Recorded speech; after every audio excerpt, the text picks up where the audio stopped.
eyes are showing here.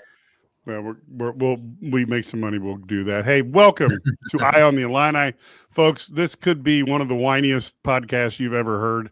I don't know. The Missouri guys had to do one today that was probably pretty rough. But it was definitely a challenging game for anybody who was watching this who was an Illini fan. Here we are on Illini Central postgame on the STL Sports Central YouTube. Thanks for joining us, folks who are Missouri fans who are on here. We are in the same misery you are, except this was not a team that is nearly as good as the Oklahoma team that caused the problems. But ultimately, just a frustrating game that Illinois had to play. Ked, I'm going to go through some of the stats here before we talk a little bit, but 27-10 is the key stat. That's the one that is probably the ugliest of all, and that is just an ugly stat. But Illinois was outgained by 3 yards by a putrid Wisconsin offense, and I mean putrid, 301 to 298. Wisconsin didn't manage 92 yards. They only managed 92 yards rushing, and it didn't matter because they had 209 yards. Had 92 yards passing, but that didn't matter that they were bad because 209 yards rushing. Penalties, 3 for 40 on Illinois, but 2 of them killed drives in the first half when they might have been able to do something to take the heart out of this Wisconsin team. Illinois had 64 plays to 59. And I think when you look at, 5 sacks for that Illinois had, it was just a rough night for Illinois. Luke Altmaier couldn't set up to throw because he was constantly under fire. Illinois couldn't run up the middle because they couldn't block that either. Brad, you have your little Christmas hat on, but no, you have to read it, Mike. Grumpy. I read it. Yeah, I'm grumpy. Yes, grumpy. We are going. This is probably not going to be as positive as we always are, but no one's expecting that. Yeah, start us off here, Brad, because we all thought that Illinois. Look, Lance Allen said it best. Broadcaster up in Milwaukee said that most likely Illinois just has to get to 3 touchdowns and they'll win. And that wouldn't have worked. And this horrible offense looked really good tonight. And I mean the Wisconsin one. I don't know what they were trying to accomplish tonight. I really don't. I mean, they looked totally unprepared. They looked like they did not want to be there almost to a certain extent. I mean, their a lot of mental mistakes, a lot of physical mistakes. And the scheme wasn't sound. They weren't fundamentally sound. They weren't staying in their lanes. They weren't doing anything. They had gotten a little bit better the last couple of weeks because they had done things a little bit. They had, and it wasn't like a scheme change. They had just gotten better at execution. This was back to the same old defense that we saw before. And when you throw in the fact the offensive line, I don't know that they blocked anybody. And the running backs are like, they should just put a 6th offensive lineman in there if they're going to do that because think about 2 of those sacks tonight were because they had a running back blocking someone one-on-one, and they just literally got destroyed. I think it was Fagan both times. But it's just not – it doesn't make sense to me what they're trying to do. It's like, well, he's big, so he's going to be a good – he's not a good pass blocker. He is not a good pass blocker. We can keep saying he is or try and make him one or say he should be. He's not. And so I don't know what they were trying to do. And special teams, I mean, how many long snaps they have to – I mean, they got lucky they didn't turn it over before that when it happened. I mean, I don't know. It was just a really poor effort. And a chance really – you had an opportunity here to really go 9-3 again and kind of put your program on the map. Now your best case scenario is 8-4, which like I said, I think I picked 8-4 before the season, but that, that's such Northwestern's going to come out for blood next weekend, and Illinois is not. I don't know that they're ready for that. Kid, I don't know what was worse, scoring 10 points, giving up 27, watching Luke Altmaier run for his life, and I really mean run for his life, there was nothing good about tonight. Special teams, offense, defense, blocking. And to be honest with all three of you, I don't know why. It looked like to me in our group text, I mentioned this. This looked like Indiana all over again, except for Wisconsin doesn't have Indiana's offense. They're bad. They just don't. And I don't know why more teams don't do it. If I'm Northwestern, I am going to bring it every time. And I'm telling you, I feel so bad for Luke because there was a conversation had when he came back. He wanted a really good offensive line. And you know what? And people are going to get mad and say they're kids. And I'm going to keep this PG because I'm frustrated. That offensive line it's just not been there. It's not. We can say that they did good and they had a few good games and they schemed well. This offensive line has hurt them because I think Luke's one of the top quarterbacks in the country, bar none. But I don't give a damn who was back there. Roger Staubach could have been back there, Brett Favre. It didn't matter. If you don't have time to throw at all, I mean, and his balls are being batted down, there was just no blocking, and it's frustrating. I feel bad for some of these kids. They deserve better. And I think Barry Lundy is one of the best offensive coordinators that's out there. He had no answer because he doesn't control the offensive line. They tried a number of different things, and it just wasn't enough. This was a bad loss. And, for the people out there looking and watching Wisconsin celebrate on the field, I'm glad. Because if you want to be good and you want to talk how good you are, you got to bring it. You can't lose games like this. Because what you do, you've taken a step back. I'm concerned about next weekend because I don't know who's going to be there. Social media, my Twitter page won't refresh fast enough. People are upset, and they should be. Steve? Well, we've talked about it all year long. I mean, Brad's right. Caden Fagan can't block. It's something that was certainly worth trying. He's a 250-pound, 6'3", 250-pound running back. You'd think that that'd be a good person to be a good blocker, but he can't. I think he's probably allowed more sacks than any of our offensive linemen, and that's saying something because he's only called upon to pass block maybe 1/3 as often as our offensive linemen. But I don't blame him, and I really, really want to emphasize this. It's not his fault. Just because you're big doesn't mean you're going to be good at blocking. There's a reason they don't just put sumo wrestlers, on offense, in offensive lineman jerseys and tell them to block. It's not as simple as that. You can't just be big. You can't just be strong. You have to have the quick feet. You have to have the quick hands, and not everybody has them. So but it's a coaching fail. And I guess I'm going to disagree with Ket a little bit to some extent because until the fourth quarter, I thought the players were doing fine. They folded at the end, which was embarrassing to see, but I really thought we got out schemed, especially on offense. The reason you don't see Luke Altmaier, double, triple pump very often is he doesn't usually have to. Like he sees guys open, but Wisconsin had guys like on spy coverage repeatedly, and he wasn't ready for it. He thought like, oh, this is, he would go through his progressions.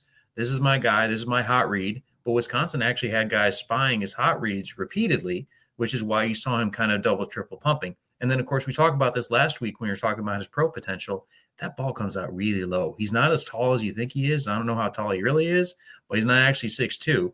And then, when you throw it from here and you're not that tall, guys can, bat it down pretty easily.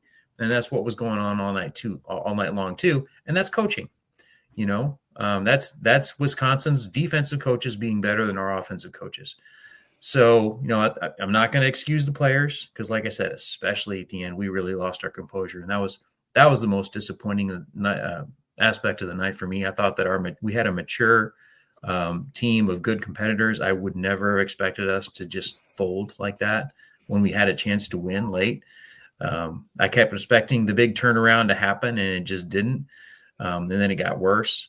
So, but really, I put this on the coaches. This was a trap game. You should have kind of known that because Wisconsin's been tough the last couple weeks. Yes, I know they lost 31-7 against Indiana, but that's way better than most teams have done against Indiana. Indiana doesn't like to let the foot off the gas, and so to only lose 31-7 at Indiana is not a bad result. And then of course they beat Washington the game before that in Wisconsin. This was a trap game, and our coaches should have known that, and our players frankly should have known that. We came out a little bit flat, and we got flat out coached. That was a disappointment, in a week or in a season. Whoops, the lights just went out here in this room. Now he thinks he's sturdy sitting in the car.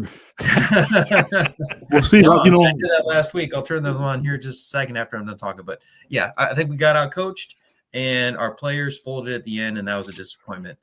One moment. Steve, I'll tell you what, just so you know, Steve, Brad has a button, and when he thinks you're going too long, he just hits it, and out go the lights. So is that like the hook? That's like the hook. That's the hook, yeah. I can say something so bad right now, but hey, let me throw this out there to you guys. Do you realize Wisconsin has only scored 20 points twice all season? One was against Middle Tennessee State, who I think is 2-9 right now, and tonight. All season long. Twice. So I'll tell you, I got a couple things here, so might as well get it out there and watch the fur fly. So Illinois, we have said it, and I've talked about it for months. At the $5 to $9 million that Brett Bielema gets to spend on players, Illinois needs more money for football, and they need more money for assistant coaches. And guess what, guys? If you spent X this year, we've already know that Wisconsin's going to spend more money next year. We know that Penn State's going to spend more money next year. Rutgers Schiano is talking about how he's got more. We know that Signetti with Eli Lilly making so much money, they're going to have more money.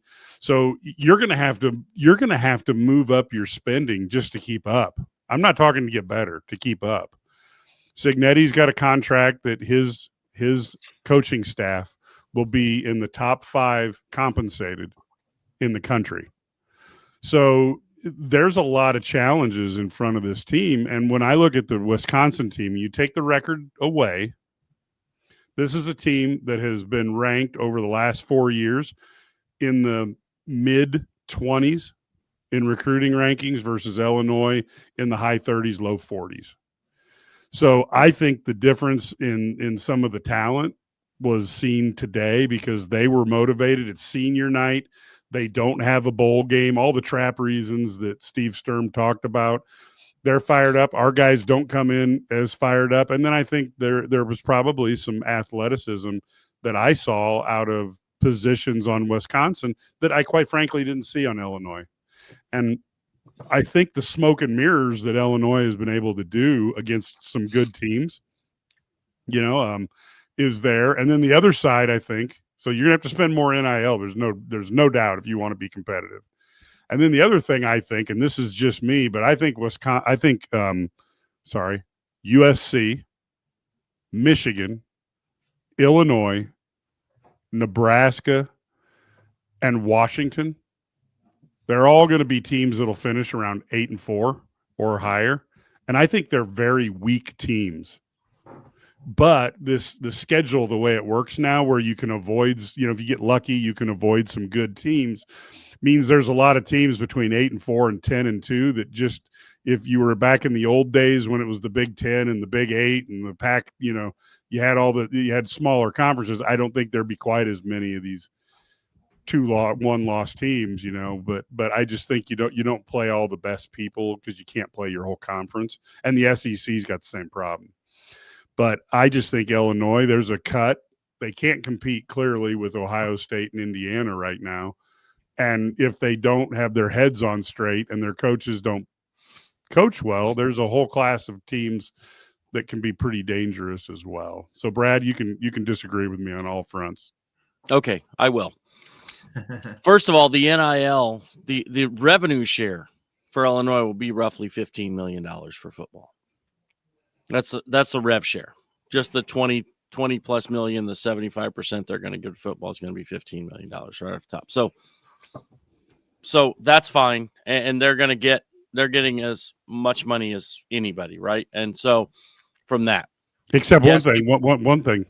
But okay, LSU has already committed to Lane Kiffin against all the rules that they're going to pay $25 million a year for their football team. sure.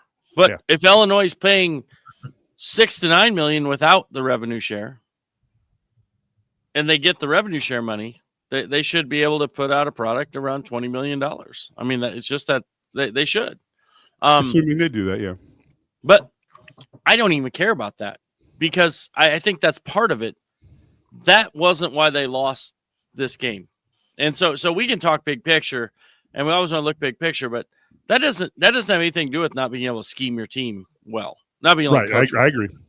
I mean, and so it doesn't matter.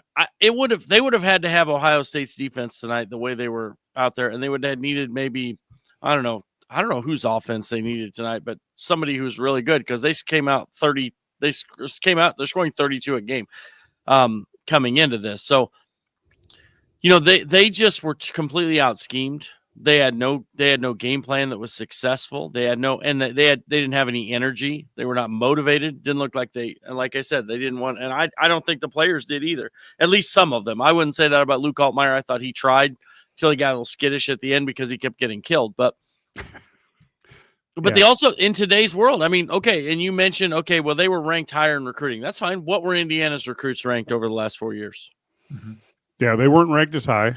Right, but they went out and got guys. They were built on performance, though. Guys who performed at lower levels that he paid to come up. Yes, totally agree. But what I'm saying is that's what there are different ways you can do this, and you have to be able to evaluate talent. And so recruiting's a problem, portal's a problem, but all of that's fine. You can't tell me that this Wisconsin team that somehow they just got good on offense tonight. Oh, I agree with that. They didn't just get good. They're terrible. And so what you have to do is you have to wonder how that can happen. How does the team run over you when they can't throw a football? I mean, you know what I mean? They can't throw the football. I agree. And they weren't running the wishbone. It's not like they were out there, running triple option or something like that. I mean, where it's tough to prepare for it. They were just running, they just lined up and ran it. They kept handing off their wide receiver. I think this was a coaching issue tonight. And I think that's a concern. And they have a few coaching issues, I think, that they need to fix somehow. But, yeah, I mean, sometimes great talent can overcome that poor coaching because physically they're just super fast. But I do think that I think Illinois can be competitive. Yeah, not with Ohio State, but they should be able to compete with Wisconsin. Wisconsin doesn't have a crap ton of money or anything like that. They should be able to compete with Iowa. They should be able to compete with Purdue. They should be able to compete with all those and Michigan State, et cetera. Okay, take out Michigan and Ohio State, probably USC, et cetera. But the rest of them just go compete, go play. And it's going to come down to, can you outcoach them? And if you can't, then we got a bigger problem. I kind of agree with both of you. I think you're both right. And this is just me and my opinion. I'm going to throw it out there. I do think there's some coaching problems, and you guys can talk about schemes. I'm going to throw this at you because I know. Well, I can't say all of you heard it. There is some talent issues. Whether they got the right players, I don't know. But I will tell you this: when Illinois played Indiana, and it's out there, we always talk about once things are online, you can go back and they're there forever. Kirk Cincinnati flat out said. After the game, I don't even think it was he did say it in the press. He said in the press conference. I thought he said it as soon as he left the field as well. Illinois is big, but they're not athletic, and he knew that. He attacked them. They're just big and can't move. Go back, research it, and you can listen to it for yourself. And that's exactly why Indiana exposed them, and that's exactly why Wisconsin exposed them. So it could be schemes, but if you don't have the talent, I'm really sorry. I have a hard time understanding if – I'll just use Wisconsin since they played tonight. If they're much more athletic and can get to your offensive line the way they did, you can do all the scheming you want. If you're not good enough, we know how good Caden Fagan is. We all talked about how good he was. And I feel bad. He's just not a good blocker. And this is one of the top recruits in the country. Hell, kid went to Notre Dame, USC, Penn State, anywhere.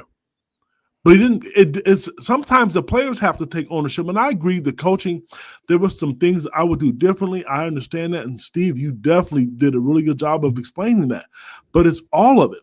I think if they want to go out and if they're going to have the money and I agree, the revenue sharing, they're going to get $15 million, then damn it, they better figure out how to spend it and get the right players. Because I do think Brett is a good coach. I really do think he's a good coach, and I do think he's the answer. I know people are probably upset about that. Should there be some other changes? Yes, I do think so. I'm really sorry. I'm not going to say what, because I'm not in people losing their jobs. I'm not one of those guys, okay? But Brett is a competitive person. He's extremely professional. You saw how upset he got with Priestley night at the end of the game, and I can only imagine what he was saying to him. But fact of the matter is, I'm not going to be that guy to say the recruits don't matter. Money matters right now. This game of us just sitting here thinking that Illinois can just go, I know they have $15 million in revenue share, thinking that you're only going to spend $6 million. You're not winning like that. It's not going to happen. I'll leave it with this. One of the things that Brett Bielema is really good at, and he's hung his hat on, he's done a good job of being an offensive line coach and defensive line coach. This was not good, guys. This whole season hasn't been good. They've had a few good games, and this was all they talked about was, returning 16 to 22 players, returning the whole offensive line. Let's call a spade a spade. That offensive line did not live up to its billing, not even close to it. So get some money, find the right players, and act like you're going to do it. Why pretend that everybody else is doing it? Yeah, Steve, now that your lights are back on, we're going to let you talk. Well, I'm just a little bit curious here, because the first thing I'm going to say is Mike's wrong. That's fine. Okay, I wasn't sure if I'm going to get go right ahead. No, Brad has the button, so you're safe. Okay. Just want to make sure. I won't turn you off since you said he's wrong. So the thing is, I want to make 3 points. First of all, let's all take a deep breath. We're still looking good for 8-4. We're going to have, we're still looking at one of the best pairs of seasons we've had, in Illinois history.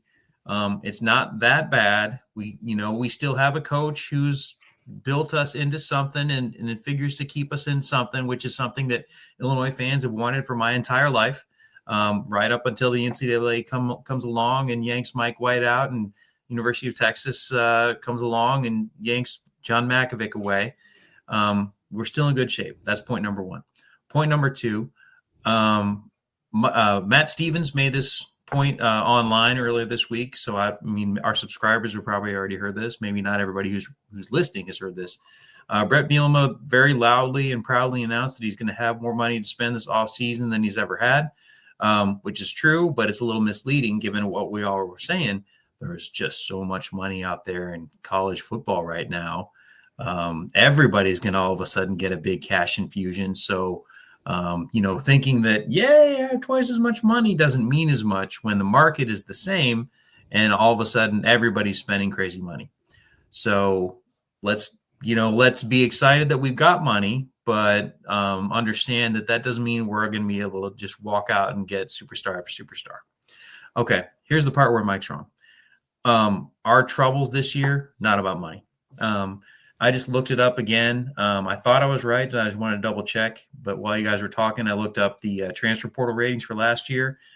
Indiana was ranked higher than us in transfer portal rankings last year, but just barely. And that's only because they took 23 transfer portal recruits and we took 18. Our average, according to the site that I'm not going to say right now, our average is the same as theirs. So it wasn't about the transfer portal. It's not about the recruits. It is about their coaches. And that's where we kind of the rubber hits the road. It's about our assistant coaches. And it's about perhaps the loyalty that Brett Bielema has to those guys. We've talked about Aaron Henry a lot this year. I think he's pretty good as a defensive coordinator. Some people think he's the worst you've ever seen. I will say that his first year, he had just terrible performances. We saw a whole lot of defenders as the ball is getting snapped, looking at – stop me if you're an Illinois fan. You've seen this before. As the ball is being snapped, you're looking over at the sideline going what am I supposed to do? What am I supposed to do? That happened all the time his first year. It really cost us.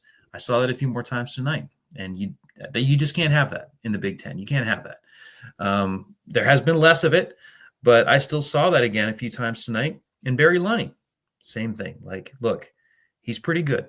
I don't think I'm not saying that we need to dump him. I'm not saying, he's helpless or whatever. But tonight we got skunked on 3rd and long again and again and again. We didn't, Luke Altmaier's first 2 options again and again didn't work. And then we go to try to run the ball, try to establish the run and let play action pass help us along. Didn't work. Wisconsin outcoached us tonight, both sides of the ball. The special teams was not ready to play either. This was and that kind of goes to the top. Brett Bielema should have been up for this game, or return to Wisconsin for him. Luke Fickell had said some things in the press. We stole 3 people from Wisconsin this offseason in the transfer portal. I mean, these are all things that should have had us up for this game, and we weren't. We weren't up for this game, and we got out schemed on both sides of the ball. So it's a coaching thing. That's not really about the money. That's about Brett Bielema's decision-making. And again, point number 1 is he's still pretty good. Like, we should be happy with where we are, but that's the next step, in my opinion. So yeah, well, you made Ked so mad he dropped out of here. Oh, but man. hey, listen. Hey, here's a question for you though. Bielema's talked about being a developmental program. Where is that? We haven't seen that on either side of the offensive or defensive line, really, have we? Oh, not a lot. Now, I've seen that.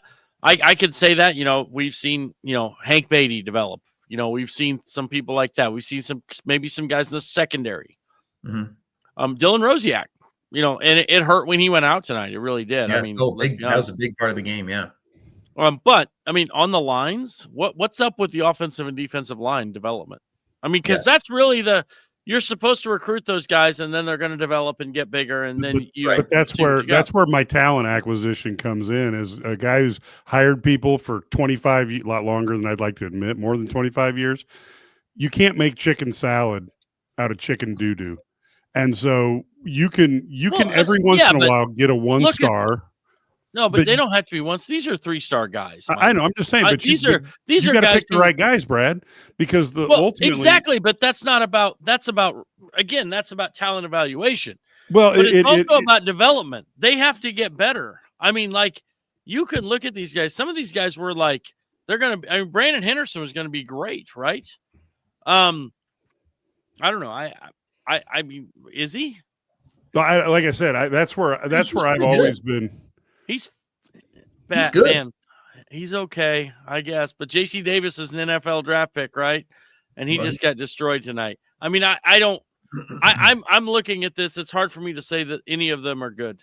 Well, then I'm not trying to be mean here because maybe it's not them. You know what I'm saying? Maybe it's not the players. Maybe we need to evaluate who the offensive line coach is. Which is a fan. If they're not. Well, that's what I was saying. So, okay, first of all, we don't actually know if some of those recruits are good because they have not played. Now, the presumption is that they're not good because we do keep reaching into the portal, we reach in the JUCO ranks, and those are the guys who play. So, presumptively, and we could also use some help, and they're not playing. Yeah, presumptively, that means that every single guy that we've gotten out of high school in the last several years is not good enough. Maybe that's true. I will say Brandon Henderson is really good. I thought he actually played really well tonight. He was the only one that I would say played really well tonight. And aside from him, Josh Geske, who I've kind of run down over the years, because especially when he got the starting job, really did not look the part. He's actually had a pretty darn good year.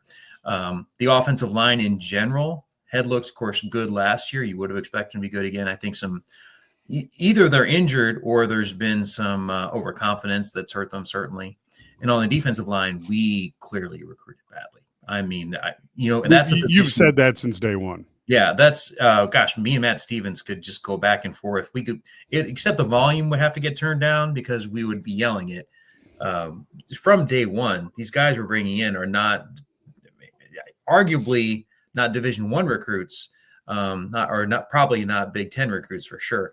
So they're not good, and the proof is in the pudding there, because that's a position group where you do rotate guys in, and when the high school recruits have come in, there's a clear problem. So we brought in some good players, to Mike's point, from the transfer portal on the defensive line, and they've been the stalwarts.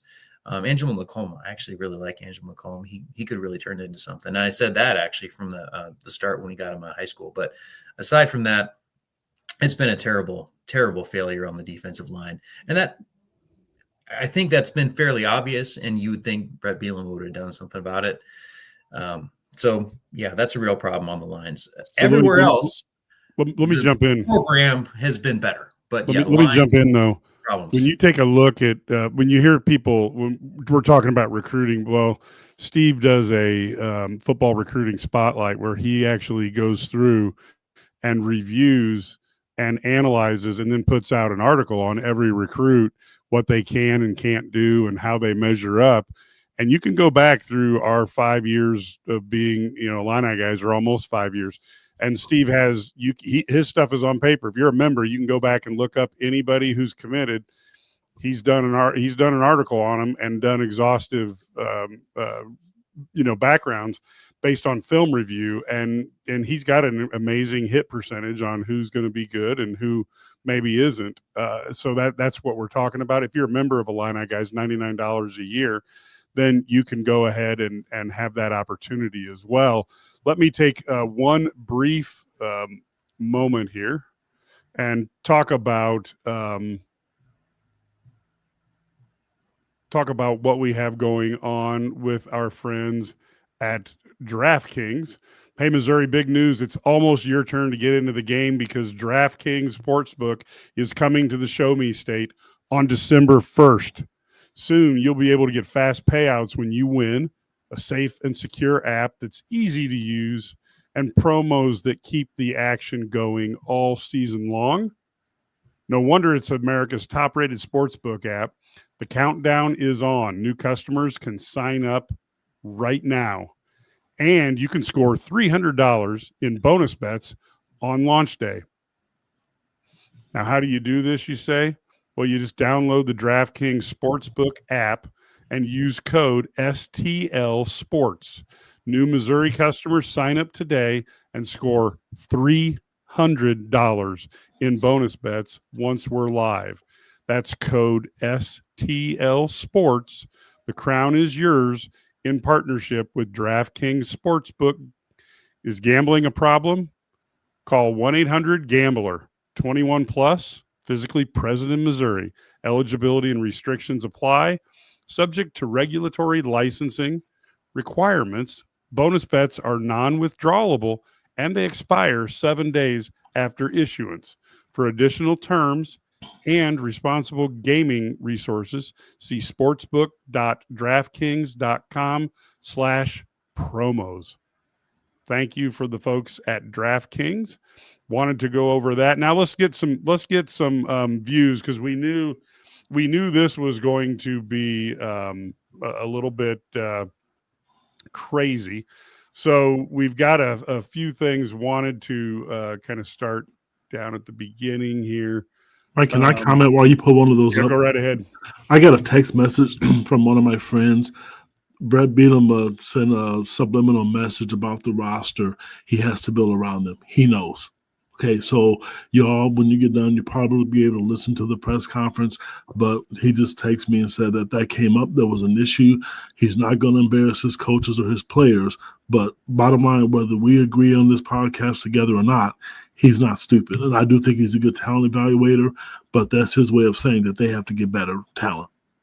Yeah, I mean, look, man, if I'm out buying a filet and I'm putting that on the grill and all Brad can afford for a cooking contest against me is hamburger, I'm probably going to beat him. That's just the way it goes. I don't know, Mike. I'm pretty good. So here's one. If we don't slip by Duke and USC, we would be sitting at 5-6. Well, we can say that about every game every year, but if we didn't win that game, things would be worse. Or if we would have won that game, things would be better. Brad, any thoughts on the if we don't slip by USC and Duke? Well, I mean, yeah, I mean that's the nature of the beast, right? They did, and so I don't look at like they could have, should have, would have, right? They should have won tonight. I mean, so I don't know. I don't worry about that.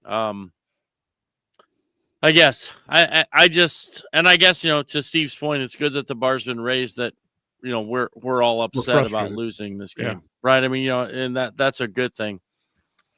I don't know. I just am kind of I still am not.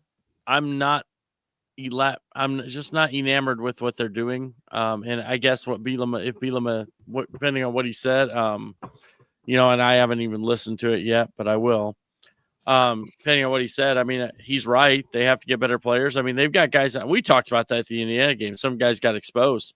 There were things out there that we, I don't know. I guess, yeah, they're just not. I don't think they have some people out there who don't belong out there. And then I also think that, I guess he said there's going to be off-season corrections, and whether that's players, coaches, whatever it is, but.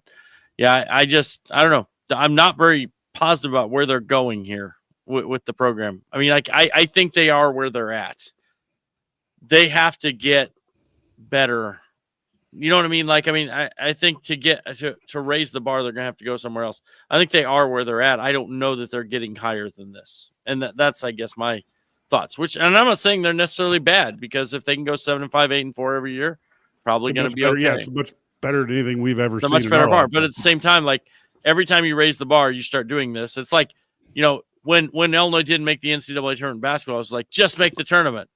Well, then they did. Mm-hmm. It was like, make the Sweet 16. Now it's like, make the Final Four. So there's always that next step. So, Well, I'm not in the locker room, but I'll tell you this.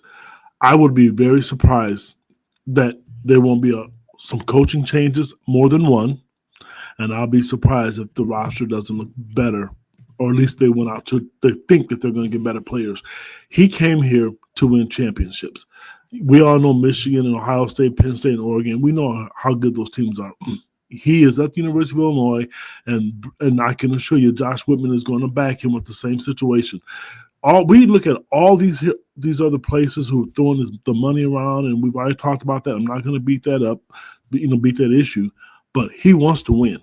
And I can assure you, and everybody's I'm not saying who's going to be fired. I'm just going to bring Aaron Henry up because they know how close they are together and how, they've been around each other for a while. I know he'll make the right decision. If Aaron Henry's the guy, then keep him, so be it, help him. But if he's not, he will make the right decision. I can assure you, he wants to win games.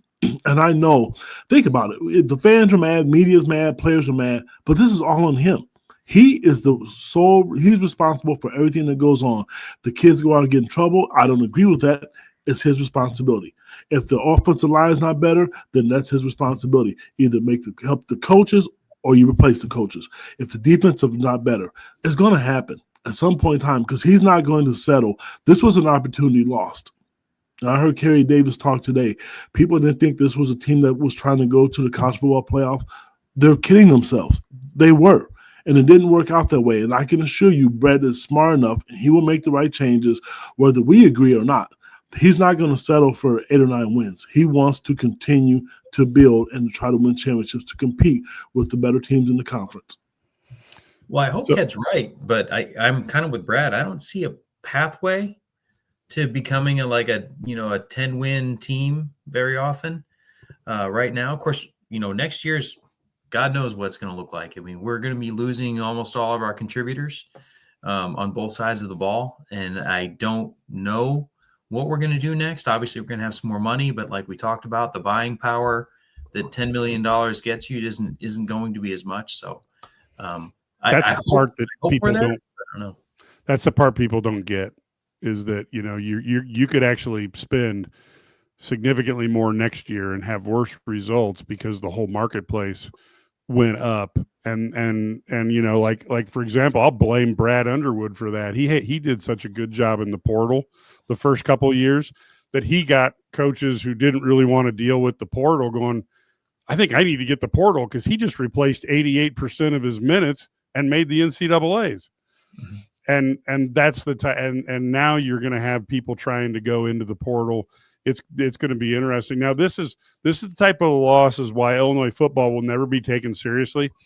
I don't know if that's the case, but I will say one thing. When Brett Bielema gets frustrated about Illini fans as to why they put so much of the past and kind of throw it at him and his coaches, this is why, because when Illinois fans get at their highest, we have like the greatest safety in the history of Illinois football, fumbles a block punt and starts a Rose Bowl that started off great, ends up in an avalanche, and Illinois fans are going, what the heck just happened here? So I don't know if this is emblematic of it, but it could be worse. We could be Nebraska right now. I mean, Nebraska, they were talking going to the playoff. We were all laughing about it because we were like, that team isn't that good. And they just literally had, for the first time this season, Penn State woke up and steamrolled, Nebraska tonight.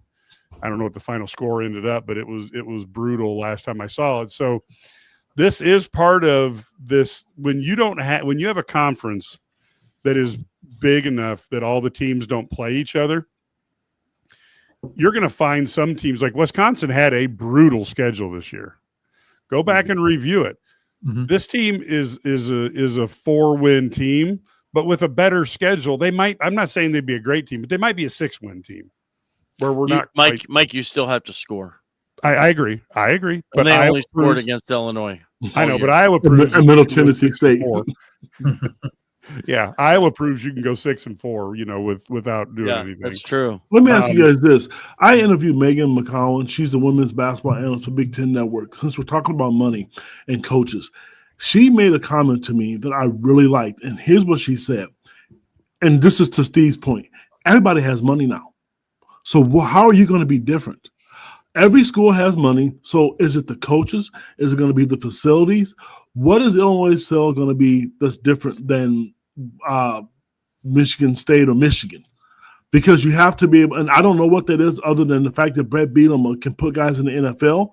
Obviously, Ohio State can do that, and so can Michigan. And now Indiana's going to do that. So when everybody's having money, what's going to be the difference? How is Illinois going to get over the hump?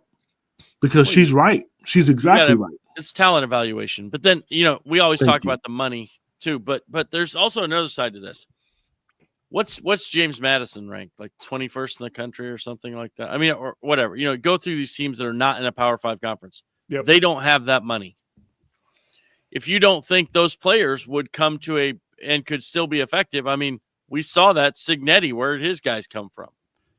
They're good enough players that they're able to come in the Big Ten and play. You need to go find guys like that. And we can say everybody's got okay, but you got more money than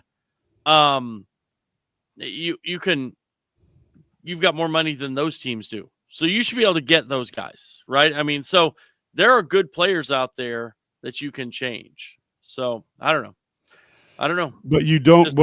But the interesting thing is with Ohio State paying 30 to 40 million, they can aggregate multiple players of talent level so that you get an injury. And then they get an injury, they put in another guy who's. That's what I'm saying. Yeah, no, and you're exactly right. I mean, but it's not going to be equal next year. You don't have to compete with Ohio State. No, I get that, but I'm just saying it's not going to be equal next year because LSU just sent that email out. I didn't hear, Mr. SEC commissioner going, "Hey, time out, guys. There's a salary cap." I mean, they basically told Lane Kiffin, "We're going to spend $25 million on the team," when everybody knows that the salary cap for the entire athletic program's between 20 and 22 million. So we know there's going to be, and so I only do the money for one reason and one reason only, because you see it in sports. The money allows you two things. It allows you, to aggregate more talent, and so that's important. And these guys they have the ability then to outbid for positions.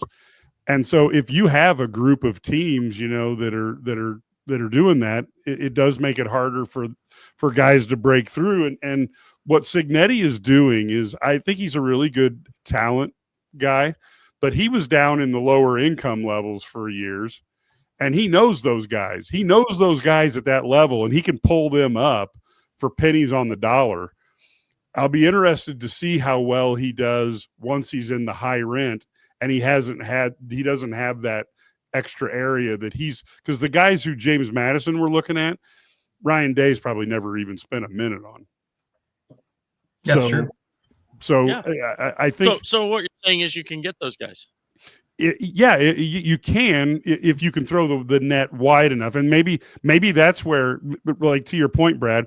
So maybe what Illinois would do if they really wanted to kind of set the system is, get a scouting staff that's better and bigger and cast a net across the country so that you're competing and you don't have to overpay because you found a 3-star in Butte, Montana, who can play well because you've got more people out there looking at them. Connor Stallions is available, I think, now. Yeah, exactly, so exactly. He can get some film on him. But no, I think you're right. Okay. Development too. Like yeah, you it's can development. spend money on development, then that's a cheaper way to get there. It is, but development. Hold on, let me make one last thing because Brad, you've coached longer than I have, but I've coached and trained, and development's one thing, but you can't miss on the physical skills that are necessary to do whatever you're going to ask them to do. So in essence, if it doesn't matter whether the guy's a 5-star or a 1-star, as long as he's got the right size, strength, quickness, speed, whatever you need to play the position. And the challenge that Brett Bielema has is when your budget's lower, it may be harder to find guys who can do what you want to be a good defensive tackle or be a good defensive end. And they've got to figure that out. That's all I'm saying. I'm sorry. Go ahead, Bradley. Look at some of the guys they have. I mean, was Hank Beatty a highly recruited kid? Right. No. Well, he's pretty damn good. Right, but he's got the measurables. And he's right there where they saw him. Right. And I honestly believe this. I think the other part is I think Tanner Heckel has a chance to be okay. He has no experience playing. He didn't even play 11-man football. So, but I thought there were a couple when he just has to go make a play as an athlete. He had a couple good plays tonight. Right. But I think he can be something, but he needs a lot of development. Right. And so that's where you have to you got to develop a kid like that who has some athleticism, has the ability, but he has no awareness right now. And so that's where I think, that's just another example, but I don't feel like we've got development in the probably the two most important positions on the field. And that's the way I look at it. And that is offensive line and defensive line. Because if you have a really good offensive and defensive line, suddenly your offensive line, your running game gets a lot better. You don't have to have if you have a great offensive line, your running back doesn't have to be Barry Sanders, right? Right. I totally agree. You know what I mean? If you have a great defensive line, you're getting to the quarterback and rushing 4, your backs. You saw that tonight, right? Wisconsin rushed 4 all night long and just constantly havoc the whole night. Caused havoc. And when they did blitz, they ran over the guys who were supposed to pick up the blitz. So yeah, so that's all those things. So I don't know. They're going to be, but I guess I kind of think you can do this. And I'm always this is me. I'm always a proponent that you're not always going to have the best team, but you can get the most out of your players. And I think that's where they have to do the job. You have to get the best out of what you have. You have to evaluate, whatever and so forth, but you have to get the most out of it. And maybe that's, whatever that is, you have to find a way to win with what you have. So, but when we look at Brett Bielema, before we get too panicked here, he's got a team that we would say has talent deficiencies compared to the people at the top of the conference, right? Mm-hmm. Yep. And yet he's got an opportunity to bring them in at 8-4. So I'm not saying that he doesn't, but he does a bad job. But I do think the glaring thing that we've talked about for 4 years now is he is now that Nick Saban's out of the mix, he's the number one guy for putting offensive linemen in the NFL, and we have not figured out a way to capitalize on that. Because if I'm a parent, I'm going, okay, there's a very small chance that my son is going to play in the NFL. So it's a there's not a big chance that my son's going to play in the NFL, but I can go play at Illinois and potentially increase his chances because this guy has a proven track record of putting people in the NFL, and they haven't figured out that because and then I have no idea why they can't recruit defensive line other than it's a high demand position, and Illinois doesn't typically have high demand dollars to throw at it. Hey, do you guys know? I mean, somebody posted on the chat here that they only have 3 interceptions the entire season. Is that factual? I mean, I know we have to look that up, but 3 interceptions and 8 fumbles, or whatever the case may be. That. I mean, and I don't know what the the reason for that is. We can talk talent. We know we can beat that to death. That is accurate. That is 3 accurate. Receptions the whole year and 8 fumble recoveries. Yeah. Okay.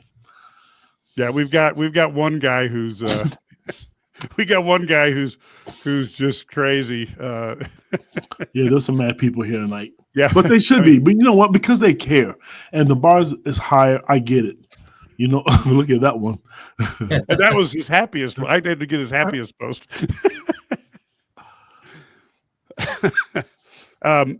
And then follow it up with they need everything. So at least he gives you a reason why he feels the way he feels. But I do think that's ultimately, this is why, and I come from corporate America. And whereas Brad's got to figure out as a coach, Brad's got all those titles for winning at a very small school and beating bigger schools all the time who go, how the hell did he do that to him? And I come from the thing that when I lost is because a lot of times these other guys would out-invest me and then I'm kind of dead. Now, Matt has got totally bored with our conversation. He's leaving. No, I think he's trying to find a place where he can talk.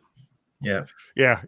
So, like I said, I find myself really torn right now because I feel like the team I feel like the team has done pretty well for the talent level it has, but is that the level that Brett Bielema wants to be at and Josh Whitman wants to be at? And because I just don't feel like those guys are the same as Ron Gunther, who basically said, we're going to be competitive with no understanding of what that means. We're going to always be in the black and we're not going to get in the NCAA's way. And I think those were his only rules. And I think Brett Bielema, I'm not saying he wants to break the rules. I'm just saying that I don't think Brett Bielema wants to be competitive. I think he wants to field a team that has a chance to win against anybody.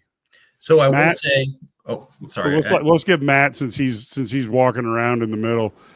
Matt, any thoughts on what you've heard us talking about? How, because the fans are mad and basically it's all, offensive line coach and defensive coordinator, and we're arguing about, are the players good enough? Do the coaches really do? Maybe they do need to get better. Where are your thoughts on this whole thing? Well, the offensive line played bad. I thought, look, I guess I'm going to be the public defender for Aaron Henry here because I mean they had the gash, the 84-yard gash. That can't happen. And I know that Wisconsin's not an offensive powerhouse, but the defense is what kept you in this game from it being a complete and utter laugher like it was in Bloomington, Indiana. I don't know how everybody doesn't see that. I said that, Matt. I did. I said that. Matt, I'm not sure it was the defense as much as it was the Wisconsin offense. Well, okay, but then, but you Brad, realize how bad they are. I know what you're saying, Brad. I don't necessarily disagree with it, but like when the other team plays well too, like Brad, you and I had these conversations that like the people, our subscribers sometimes forget there's 2 teams on the field. Like, yeah, you know what I mean. Like I do agree with that. Look, Darian Dupree is somebody that Illinois recruited very, very heavily and lost out on. He's one of the kids. Good player. Everybody points to those Chicago billboards that Wisconsin put up at the beginning of the Fickle era, and Darren Dupree didn't get him. Okay, they point to a coach at Mount Carmel that will not send his players to Illinois, and therefore Darian Dupree is a Wisconsin Badger and goes for damn near 200 today. Okay, that's a recruiting miss that you didn't need to have. That bit you in the butt today, because he's a really, really good player. But I look. If Aaron Henry was as bad as people think that is, it would have been 63 to like 10, like it was in Bloomington. I'm just sorry. That's the way I feel about it. What frustrates me the most, and I'm just going to get this all off my chest, and then we can talk about the football game. But when the punter gets sacked on his own 14-yard line and then Aaron Henry's defense gives up a touchdown, that's not on Aaron Henry. That's on a really, really bad special teams play that you screwed your defense up on. And yeah, they could bow up and get 3, but then that's a spectacular thing that they did. The normal thing a defense would do at that point is give up 7 points on a 14-yard drive. That took 6 plays, by the way. It's not like Wisconsin just showed up like on first down and was like, boom, we're going to we scored. Like, so, and I get that this is like, they don't have a quarterback. They're on their 4th quarterback. I get it. Like this is not an offensive powerhouse. And I do think that Aaron Henry's defense kept this from being a complete laugher. And quite frankly, when you go into halftime only down 10-7, Aaron Henry's defense after the first drive is a big reason why. So from that standpoint, when Brett Bielema talks about offseason changes that need to happen, maybe he's talking about Aaron Henry, but he might be talking about the players that Aaron Henry is being asked to coordinate. Because none of them I'm telling you right now, probably none of them except for Gabe Yakis is going to be on an all Big Ten list. Maybe Matthew Bailey. Maybe. But I tried to get him to admit today that the 84-yard touchdown was in his gap, and it didn't happen. So he's like, they ran away from what we wanted to do. And I'm like, somebody's got to be in that gap. It's either you or Miles or the superstar secret recruit that they said, you know, they never wanted to give any of the Purdue file. They didn't want to give the Makrasitic file to Purdue because he might actually sign there. Well, every time Makrasitic gets close to contact, he gets allergic to it. And then 84 yards the other way, and we're playing the fight song. Like I will say in Bailey's defense on that play, that was a brutal hold that was not called. Okay. So he would have made that tackle, I believe, had not been there. Tackle. Rasetic actually was he totally just whiffed on that one. Oh, he didn't. Which has happened he more does, than though. once. And 2 months He's ago, good how at many that. times did he whiff it in Bloomington? There's not Right. I said, like, do. yeah. No, that's Because happened too often. He comes downhill too hard and then he misses. And that's because a good defense one is safety. We all know what safety's supposed to mean. Safety's supposed to mean that you are the last wall and you get the guy down. Right? So here's my question, though. So Right. how does he get – I mean, how – this is back to what we were talking about before you got out here, Mike. If he's out there and we can all see that there's clearly an issue, why is he out there? because the guy behind Makrasitic isn't any better. But that's what I'm saying. So that's a problem. Right. But that's an evaluation problem. Correct. See, Well, I can't agree with that. Like, it's all you could afford, Brad. Oh, we've seen Tanner Heckle try to do that and get allergic to contact in Seattle, Washington. Well, I'm talking about safeties, like and actually corners. Like, I want to see those guys behind him. We presume that those guys behind him aren't good. That's what I'm saying. Maybe they're not bad. Never see them. Like, those guys don't play at the end of blowouts. They don't play. Period. We don't know. You know. But if we're saying that there's obviously, like tonight, there was a coaching issue tonight. So, and that's kind of what we've decided. So we had a coaching issue tonight. They weren't ready to go. Scheme was bad. Whatever. Offense especially. But right. So if that's the case, then I just gotta wonder how you don't try somebody different when one guy does it. And maybe you can say in practice he's better, but whatever. Some guys you got to throw them in there. You know what I mean? I would like to see them try somebody different because we know this doesn't work. Yeah, because when we talk about Makrasitic, we're talking about the third safety. Yeah. Because your starting safeties are Miles Scott and Matthew Bailey. And I've said it before, and I love Miles to death, and I love Matthew Bailey to death. But anybody who makes the college football playoff wouldn't be dead with those two safeties as their starters. They can be on the roster, and they can be important contributing members of the roster. But they wouldn't be caught dead as their starting safeties, and they sure as hell wouldn't be caught dead with Makrasitic as your third safety. And everything that they've said, look, Brett, nothing. Here's what, Sturdy. I know what you're getting at. Here's the thing, and look, this is Aaron Henry's position group too. Let's be very clear about this. But there isn't a damn thing that this football team touches that Brett Bielema doesn't have a say on. So if we all thought that Sabor Kareem should be out there, Brett Bielema would be saying, get the damn kid out there. And the head coach hasn't done that. Well, he did play for a while, and it looked good. He played like 3 snaps a game, Steve. Like No. Remember, after the Washington game, he was in there a lot, and then he suddenly wasn't. So now I didn't see anything they did wrong. I'm assuming he did, but I'm just saying, like Sabur Kareem actually had a chance. He looked good, and then He all of a sudden hits. he's out. So I mean, he's Yeah. long. I don't know if anybody in the building knows if the young man knows what he's doing yet. And So- that's probably true. I always look at it like one of those things. You know what they say? If it ain't broke, don't fix it. If it is broke, fix it. I mean, try Right. something different. I mean, what do we call it? The definition Insanity. of insanity, right? yeah, Keep trying to. He played 16 snaps against Rutgers, Steve.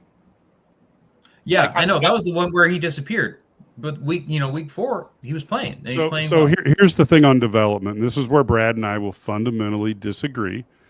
And fans can pick Brad because he's the coach for years and he's a nicer human being. But the bottom line is for me is sometimes I you don't know got about to that second part. sometimes you got to buy what you can afford. And to me, when I talk about money all the time, I understand money can't buy you happiness. But it can buy you a boat and you can float right up next to it. And I think sometimes when somebody says, like I'm reading this one, and I'm not trying to say this because we don't say that about kids, but look, here we got somebody saying Torrey Cox sucks. Okay. Maybe he does, maybe he doesn't. My point is if you only have $1 and Torrey Cox is the best player who will take the $1, what do you do? All the $5 players are playing for Ohio State. Right. So- I mean, do you guys know why nobody can block Texas Tech? Because they went and bought a defensive line. Which is exactly what I would do if I could raise the funds. Yeah, nobody can block Vanderbilt. You want to know why? Or very few teams can block Vanderbilt in the Southeastern Conference. You want to know why? Because they went and bought a defensive line. Yeah. I mean, I'm not talking about Illinois in comparison to Illinois' defensive line. I actually thought up front today, short of the bust by Dupree, I thought they played pretty well up front. To be honest with you, I thought they did a really, really good job.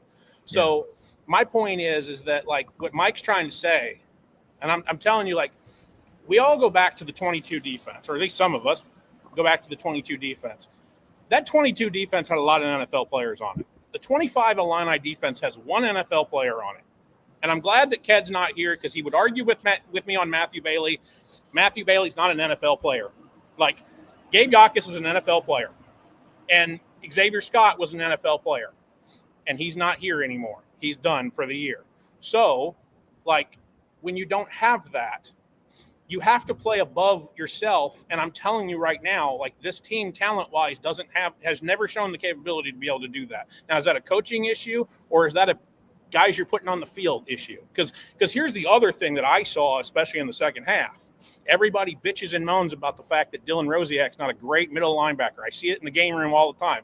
Well, you took him off the field in the second half, and guess what happened? Yeah, oof. I mean, we talked about that. Yeah. So, I mean, I don't mind if our subscribers want to absolutely get angry about what happened here over the last 60 minutes in Wisconsin on the scoreboard in Madison, Wisconsin. I agree with Sturdy. It might be the worst game that from a all three phases standpoint that Illinois played under Brett Bielema. The game in his first year at Virginia was really, really bad. The Purdue blowout. The game at home against Michigan State, where they were basically down 4 really, really significant players, and you had no business losing that game. That was a bad game. They were both that one because that one was at home. Mm-hmm. But this one, you got dog walked by a team that just played harder and played cleaner than you did. And I'm just telling you, that may equal that this is the worst one. But if you want to fire Aaron Henry, that's great. But that's not going to solve the problem. Bringing in somebody else to coordinate this defense with this group, I don't believe is going to solve the problem. I think you need I think you need better players. And the 22 defense proves that to me because they had NFL players on all three levels, and the 25 defense doesn't. And so when you don't, you've got to basically. I don't have a problem with what they're doing schematically because it's hey, we got to keep everything in front of us, and we've got to basically make these long drives so that young inexperienced teams without a whole lot of experience because the analytics guys will tell you if you keep the drive long, they're going to screw up. The offense is going to mess up, or you're going to get a bust and you're going to get a sack. That's how they've gotten off the field a lot. So I'm just telling you, there was an energy there was an energy problem at the beginning of this football game. There was an execution problem throughout the entire 4 quarters, and you got dog walked in all 3 phases by a team you shouldn't have. But this team is, from a talent standpoint, is about 7-4. I mean, I'm sorry, but they are, and I don't know. You can tell me where the 7-4 should have come from, but it's about a 7-8 win football team. And if this doesn't pour cold water or slap cold water in the face of everybody in the Smith Center about what they have to do going forward this offseason, then nothing's gonna.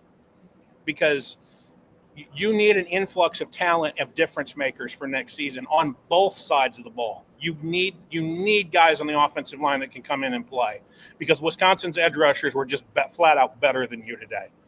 And I get told all the time that J.C. Davis is going to the NFL and Melvin Priestley is going to go to an NFL camp. They're like, if those Wisconsin edge rushers don't get to the NFL first, that's something seriously wrong with what I'm watching, because they completely dog walked Illinois on the outside today. I just don't.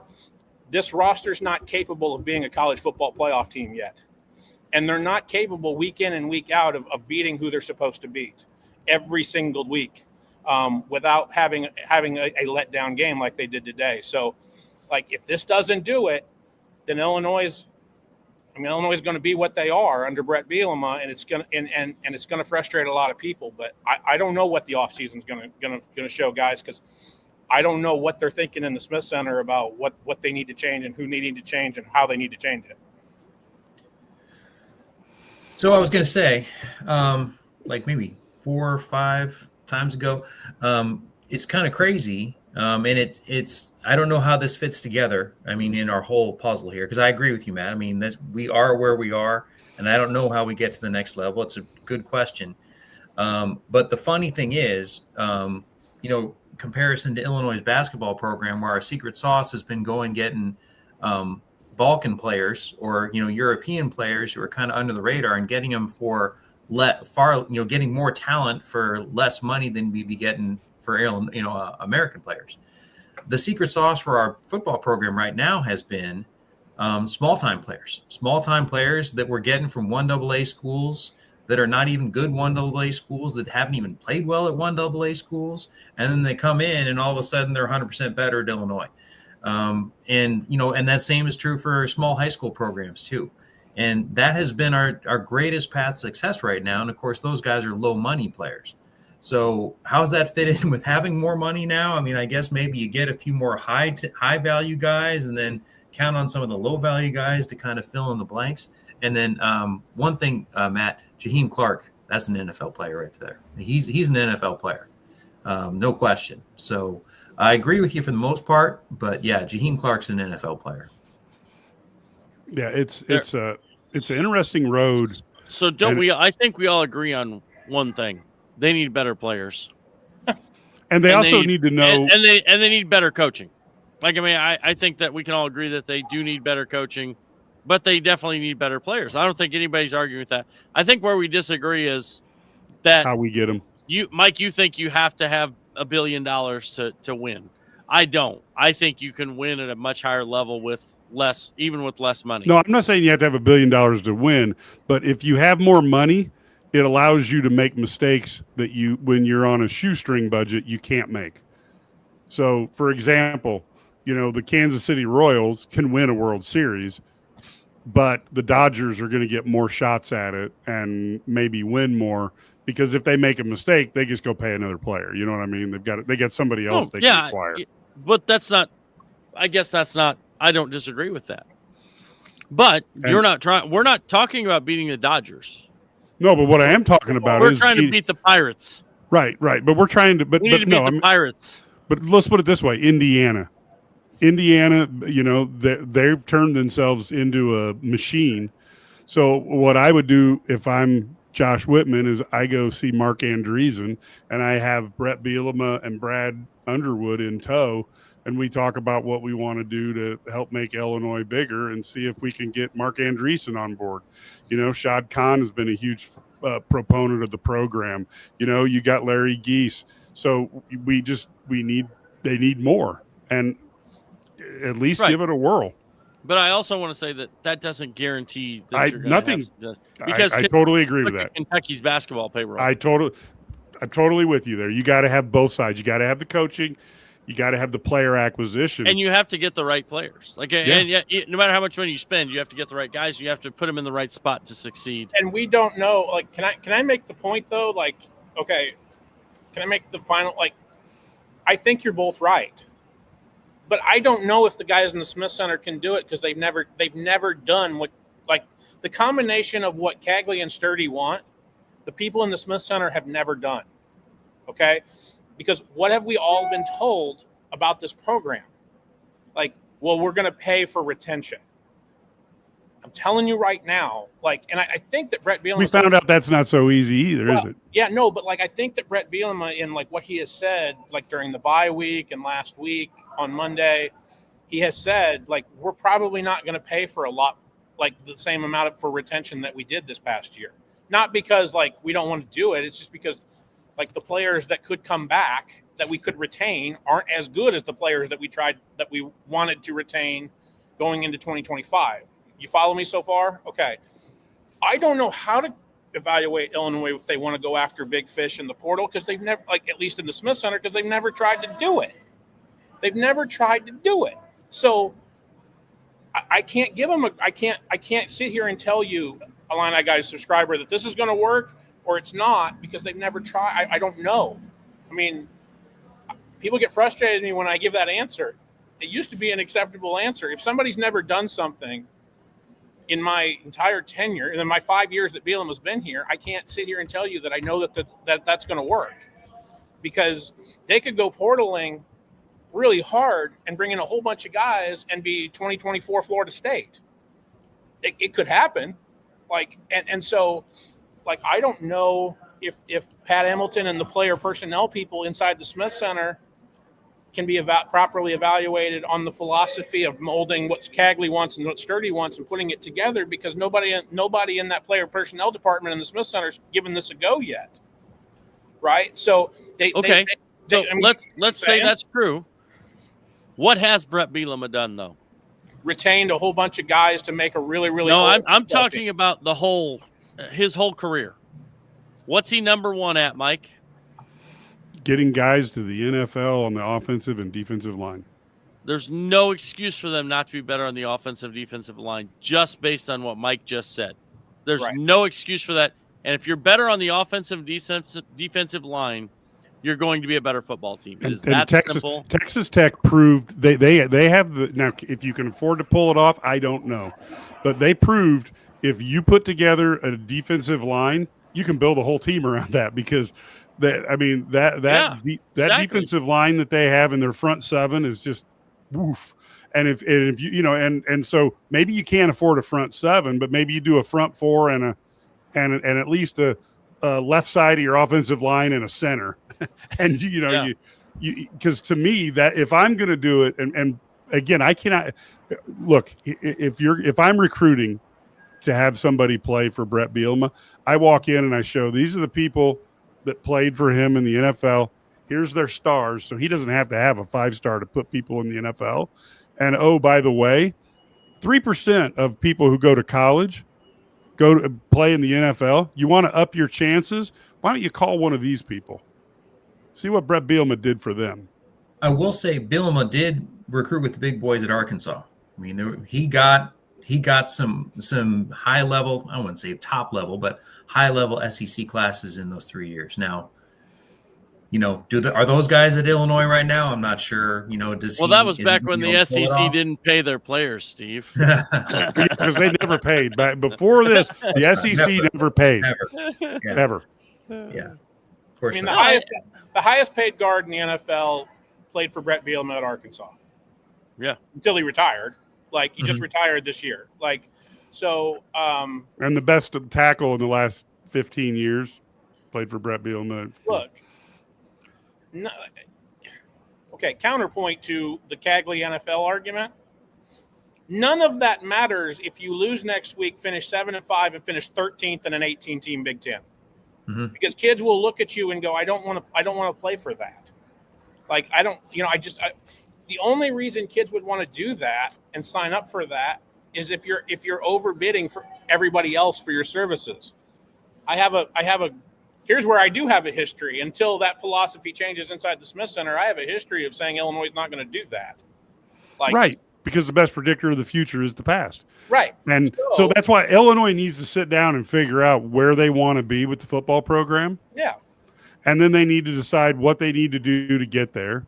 And look, I don't want to be this perceived wrong. Brett Bielema is the best coach that Illinois has had since John Makovic. And you could argue that Makovic took over a much better situation. Brett Bielema took over a big pile of dog doo-doo. So now you got to go back and compare him to Mike White. And Brett Bielema has been able to build this program up without making Illinois an NCAA target, although that's harder to do nowadays.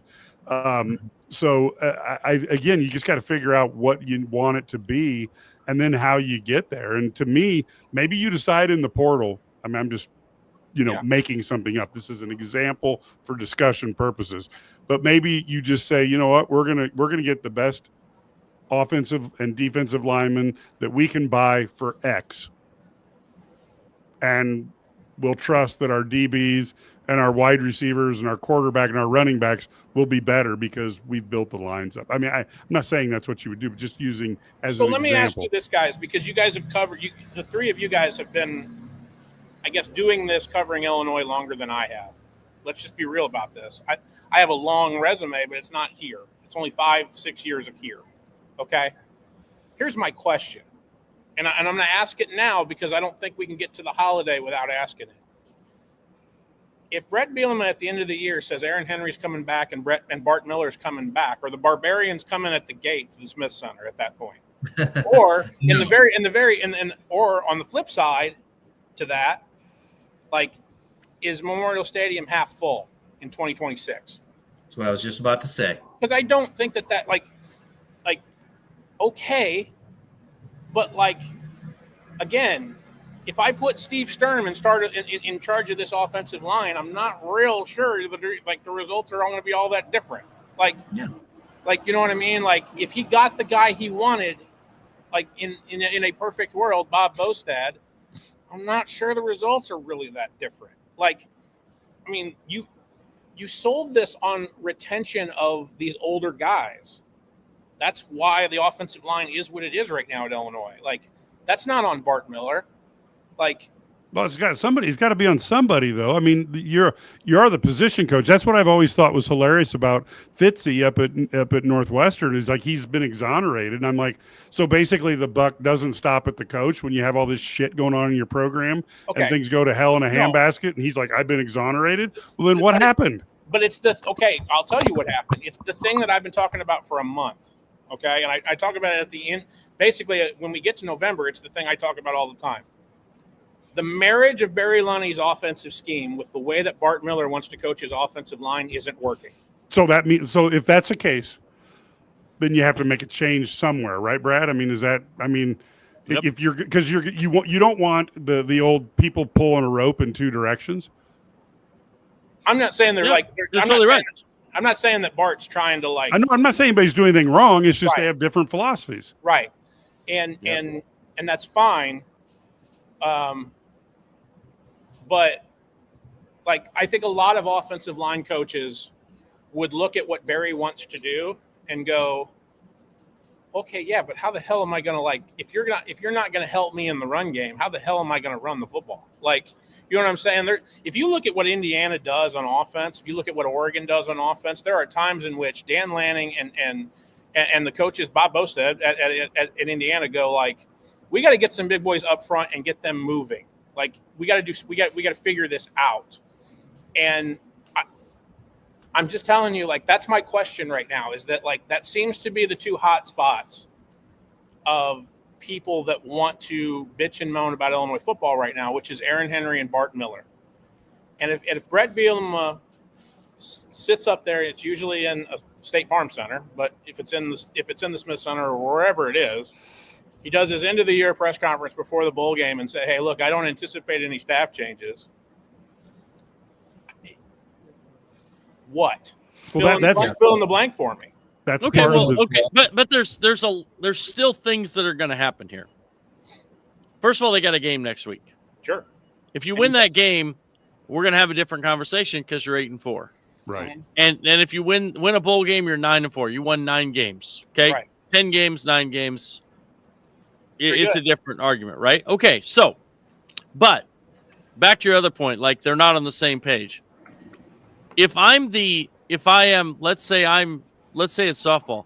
If I pitch the ball, if we're going to work somebody away, and we play them to pull, then we're gonna have very little success. You know what I'm saying? So we got to make sure our defense matches what we're trying to do, and so these are things you have to do. You have to have a plan, and you have to have a plan. And so if they're not connecting, then you get rid of one of them. I don't care which one it is. If you think it's Lonnie's fault, Miller's fault, whatever, if we want to go back and line up and maybe Brett wants to run the I formation because Fagan would actually be better in a pro style like downhill running attack anyway. But I just don't – you got to have them connect. They have to be on the same page. If they're not on the same page, it doesn't work. And I do think there's an issue too that the tempo – when they played with tempo, they're good, but they were afraid to play with tempo because they were afraid to go 3 and out and then put the defense back on there over and over and over. And so I also wonder because I'll just set Sturdy. I don't think you're wrong in that idea of why they didn't go tempo. I also saw the quarterback have a really noticeable limp as he was walking to the bus. Mhm. So I think that might have been why they didn't want to go tempo too. We have a quarterback who is at least hobbling. Yeah, but maybe the defense would be more tired because they had to chase him a lot tonight. Yeah, I put in the game room. I'll tell you about the run game. That was the plan within the plan, Brad. They were going to wear out the defense by having them tackle the quarterback repeatedly. So many times. I'm exhausted. I put in the game room that I thought the RPO runs, especially like through the A gap, were getting 5 and 6 yards in the second half instead of 2 and 3 in the first half. I actually thought Illinois' offensive line, in a sense, was wearing Wisconsin down over the course of the game. When it got out of hand, you couldn't keep running the football. Yeah. So that's not. Again, it got out of hand because you had a big gainer for 80. You had a big gainer for 84 yards, and then you had a special teams unbelievable mistake. Special teams cost you 10 points today. Yeah. It cost you. It also cost you Ohio State. Remember when we took a knee? Yeah. Oh yeah. Yeah. I mean, The heck of a year for a punter since I've never seen either of those. Might as well have taken a knee again because it was a bad. Then he would have gotten sacked. Yeah, it's a long but snapper. I mean, those are bad snaps too. Yeah. Those are bad. They're snaps. terrible He snaps. actually, there were low ones there too. But see, okay, Yeah. so there's my example right there.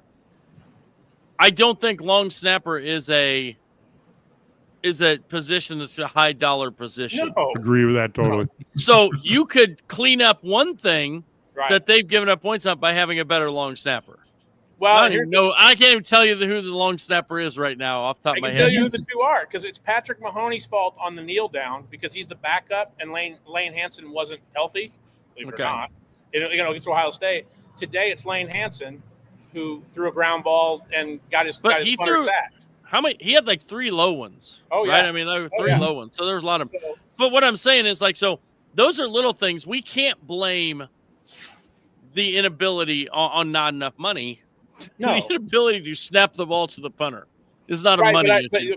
Is there some long snapping guru coach out there we can hire?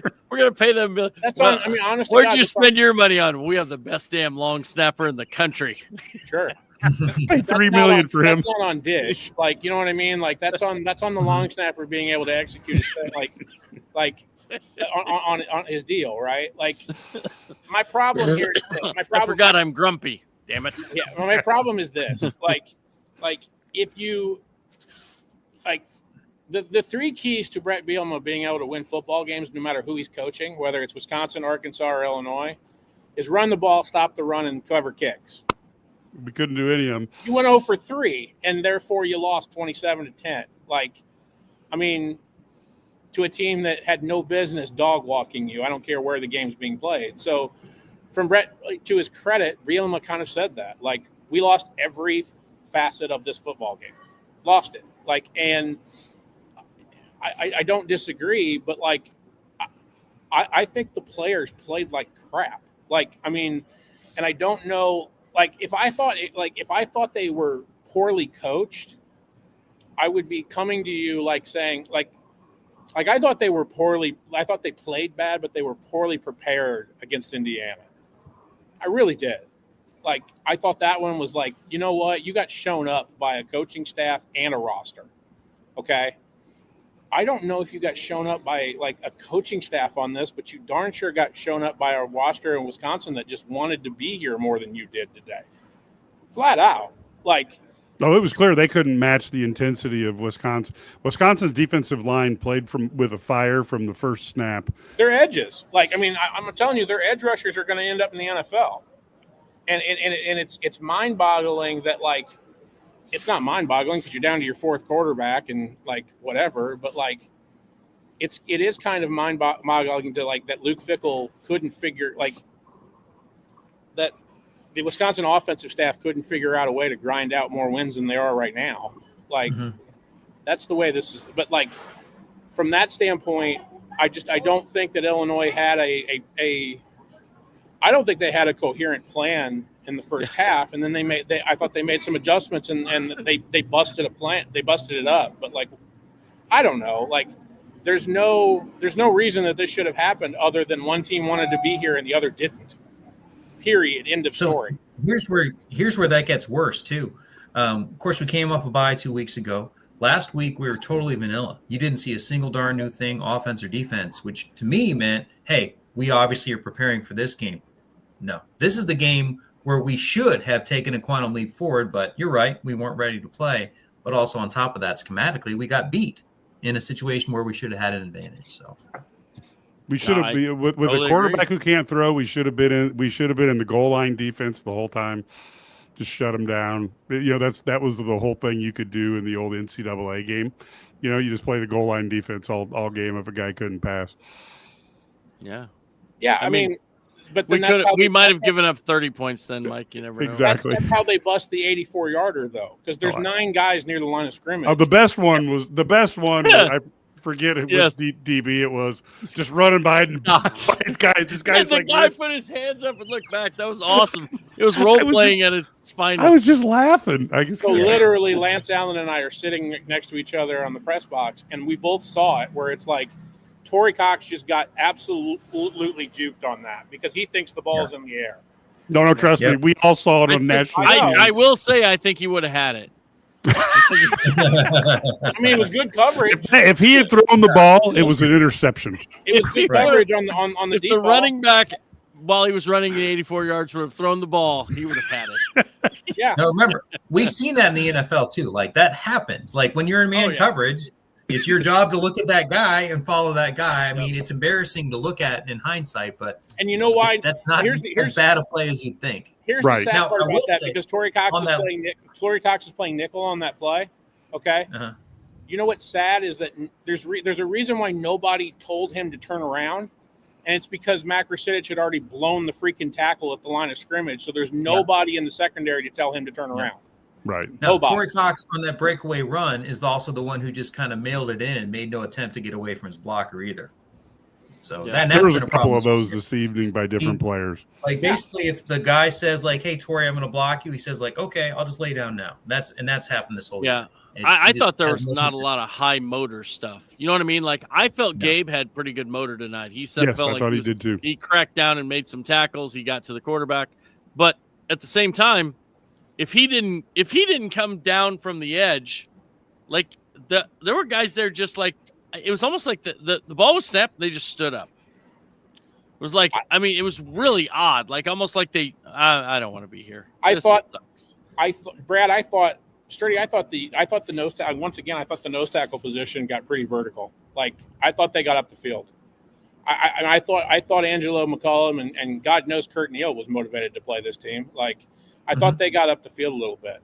When you saw him when you saw him scrambling in that opening drive that goes for 7 points, like a lot of those are the defensive tackle he just ran by the defensive tackle that's getting up the field, like, and now there's a total big hole in the middle. So I thought Carter Smith did a really good job of actually just kind of scrambling his way through that initial drive. I thought up front Illinois did a really good job. I thought it was the second half they did not. Yeah, no, that's probably right. That's probably right. The first, and as you saw at halftime, I tweeted, Illinois gave up 45 yards after the first drive or whatever it was. So it's like 45 yards. And they gave up.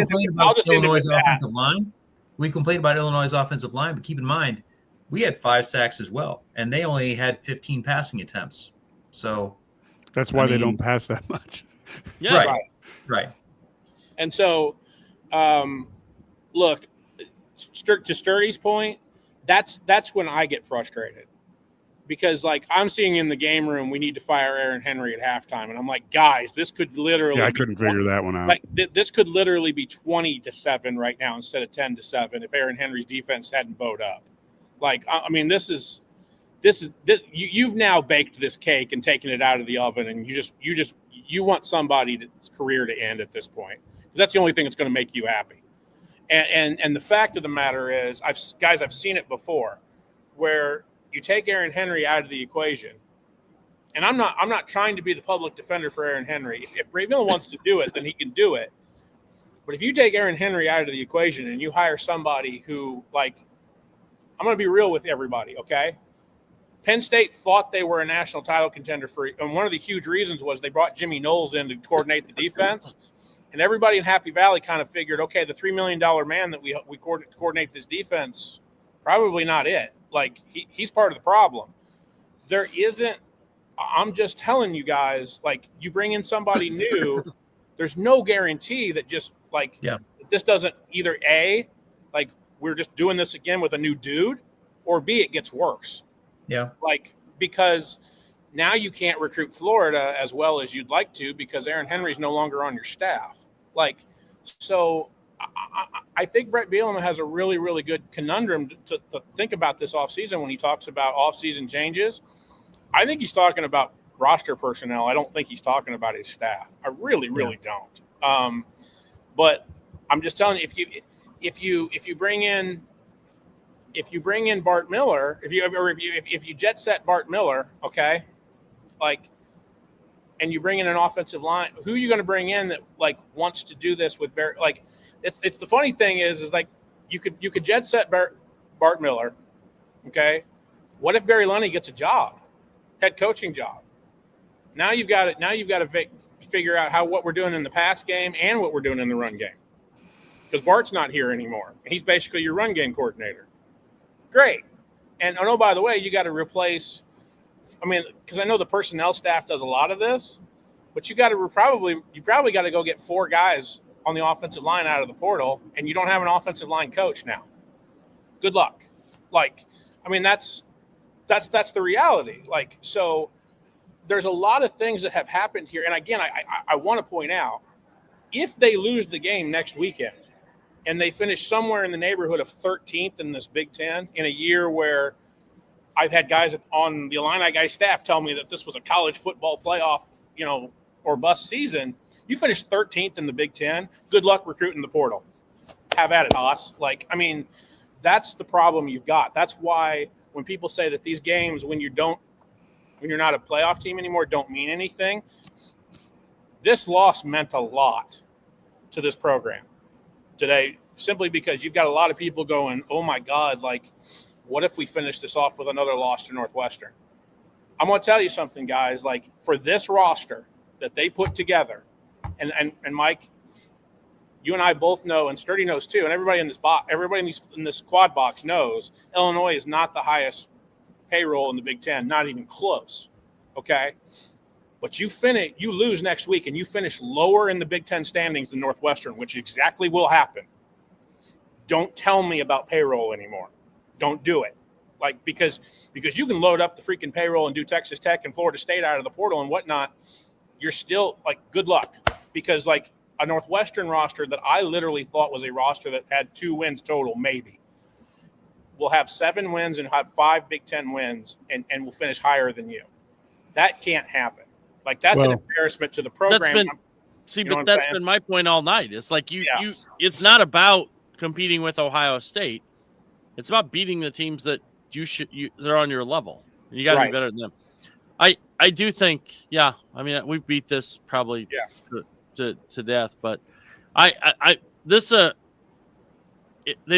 good point when you talk about. Okay, here's my question. You know, we say we don't want to get rid of this guy.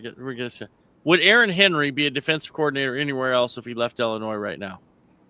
Who would hire him? He was really close to getting hired by some power conference schools this past off season. I'm just really that's not what I asked you though. Oh, okay. I said if Aaron Henry left right now after this season, who would hire him as a power four? Probably. I mean, he probably wouldn't be. Woodbury Lunny. Yes. Oh God. Okay. Yes. I would think there's a message in there somewhere. Yes, that's what I'm saying. So I think there's something like if nobody wants your coaches, then it's not. And I think that's one of the reasons, Brett. I think sometimes we just, and I'm not afraid of someone leaving. Like I don't. If some coach leaves, whatever, we'll find somebody better. Because again, like you mentioned earlier, Brett Bielema runs the show, and so he's the guy in charge. So he's gonna. If he can't find a guy, then don't hire him. You know what I mean? Like, I mean, then he shouldn't be your coach. If he can't find the right coordinator, then he shouldn't be your head coach. I mean, I think we make things too hard. Good coaches win. Bad coaches lose. It's just that simple. And all about being good coaches, all those things. It's putting a roster together. It's having a scheme together. It's just that simple. And find a way. Get it done. I mean, I don't want to hear I'm so tired of hearing about the whining about we don't have enough money for this or that or whatever. No one's asking you to be Ohio State. No one's asking you to be Michigan. Just be better than Wisconsin and Northwestern. I'll put a bow. Can I close with this? I'll quickly put a bow. I feel like it's always easier to predict talent than coaching. Always. But if you don't have good coaching, then the talent looks bad. So that's just the final thing I'm going to say about that. Like, so what I'm saying is, you could go out and get me, you can get me, the best defense coordinator in the land. I'm not going to name names. Sure. And I would say like, yay, good, we're all saved.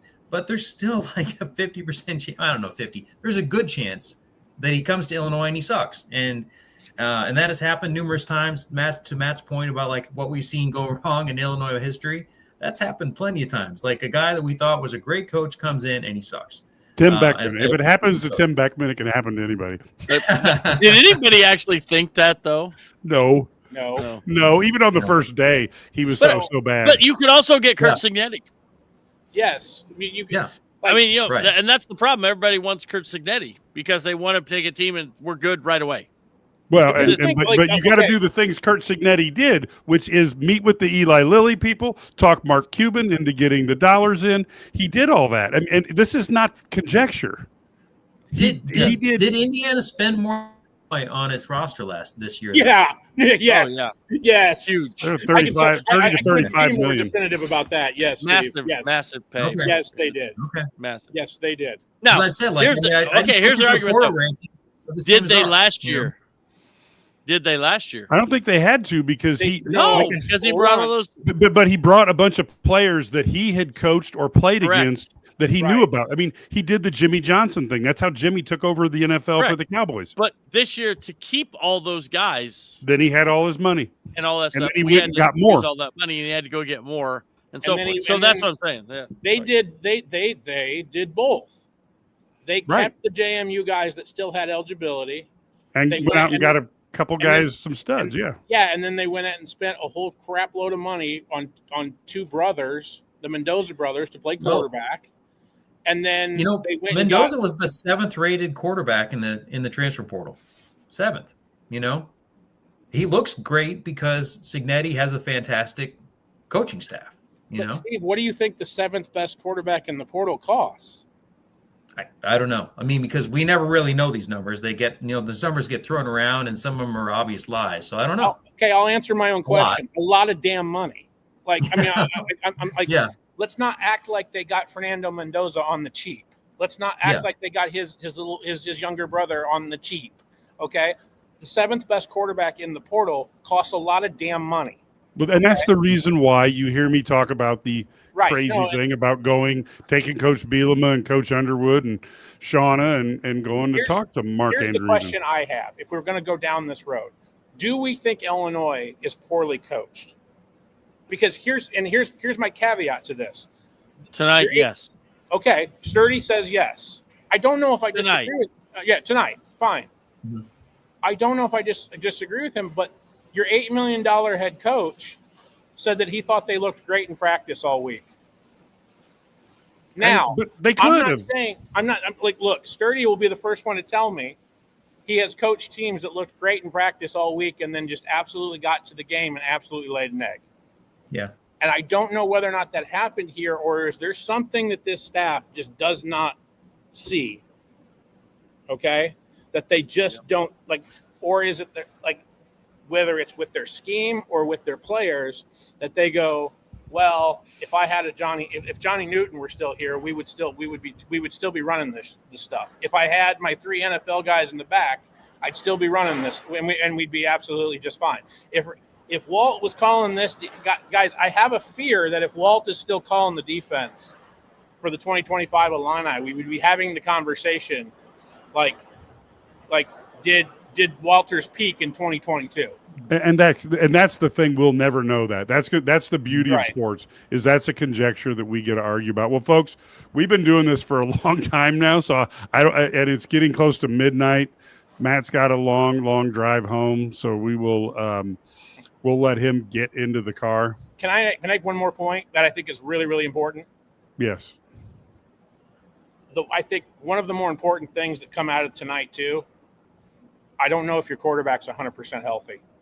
Like that's a real big problem. Like going Said into that last week. Yes. That's not that I think your quarterback is has got a limp that, I mean, they're going to work on him all week, and he'll probably look great in warmups come Saturday before the Northwestern game. But your quarterback not being 100% now because of the punishment that he took tonight, that's not good going into a Northwestern game where they play pretty aggressive defense too, and David Braun's a defensive guy. Anybody who plays against Illinois, I mean, Brad said it earlier, but I think I'm pretty much going to go, hey, let's do blitz. You know, see. I think, what are we going to do every play? Blitz. I don't think anybody questions. I don't think anybody questions Luke Altmaier's toughness, and I agree. I know damn good and well he's going to play on Saturday, but I don't think your quarterback's 100% healthy, and that's a huge problem. That's a huge freaking problem. Our quarterback design runs have been a big part of the offense too, and I don't know if we have those if Altmaier. Because Barry Lunny knew he had about 3 more games with Luke Altmaier, and he was like, "Well, we got to get him in now because, like, whatever if we run the wheels off of Luke Altmaier, like right before." The designed runs probably didn't hurt as bad as the punishment he took every time he dropped back to pass. Because at least he knows he's taking a hit on the designed runs. No kidding, man. I mean, and you know where to look, versus back there when guys are coming from all angles and tackles are falling down and running backs are getting run over. The carnage that was back there tonight. Well, folks, look, if you enjoyed this, IlliniGuys.com, $99 a year. We will certainly be back. We're going to do a lot of them. We'll have our Northwestern preview, which just got scarier. Then we'll also have Monday. We will do a post game with the UT, Texas, wherever, Antonio, whoever they are. We'll do that we'll do that on Monday, and then of course Friday we'll be back with UConn, and then Saturday we'll be back here. So this is the last week of 2 sports, and man, is it keep us on our toes. But we're so happy you were here to share time with us. So go to IlliniGuys.com. And if you can follow us, go ahead and become a member. Of course, you can follow us here at the STL Sports Center YouTube. You can also follow us on the IlliniGuys.com YouTube. And we look so forward towards Monday's game. And until then, folks, go Illini.